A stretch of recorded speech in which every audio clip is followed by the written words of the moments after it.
今集我哋講下扯旗山呢個名，據聞同海盜張保仔有關。話說喺百幾年前，張保仔以香港島作為佢嘅賊竇嘅時候，曾經喺山下面咧設有東營盤同埋西營盤，亦即係佢嘅臨時營寨同埋臨時地盤。張保仔成日都會企喺山峰上面，一旦佢發現海上面有商船經過，佢就會扯旗去通知山下面嘅營寨，叫佢啲海盜兄弟出動船艇去截劫。所以呢座山咧就被稱為扯旗山啊。而喺英國佔領香港之後，扯旗山就被改稱為域多利峰，但係仍然派人喺呢度扯旗，用嚟通知山下面嘅人有船舶進出。所以扯旗山呢個名咧就一直被沿用落嚟啦。扯旗山仲有一個名叫做太平山，所以山下面就出現咗一個特產啦，就係太平紳士。喺百幾兩百年前，香港未曾有過太平嘅日子，將呢座山叫做太平山，可能亦都係當時山下面大多數嘅居民一個誠心嘅願望。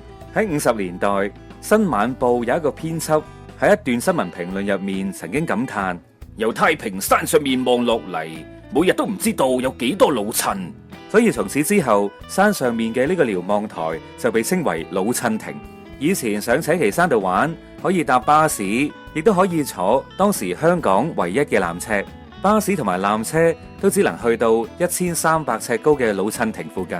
如果你真係想行上山頂，咁就需要再行一段山路先得。扯旗山纜車佢嘅通車時間比山下面嘅電車仲要早17年。咁係因為早年嘅山頂區所住嘅全部都係洋人，而半山區就住咗好多高等嘅華人，佢哋需要有比坐轎更加舒服嘅交通工具。呢一條登山纜車線路全長就係得4700尺。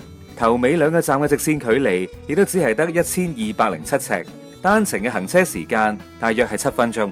車廂入面會有2等嘅收費，高價嗰 part 曾經唔招待衣衫不整嘅華人。講係咁講，但實際上係為咗唔俾啲家傭同埋僱主平起平坐，驚咁樣做會有損佢哋高貴嘅身份。由1888年開始到而家，山頂纜車咧已經去到第6代啦。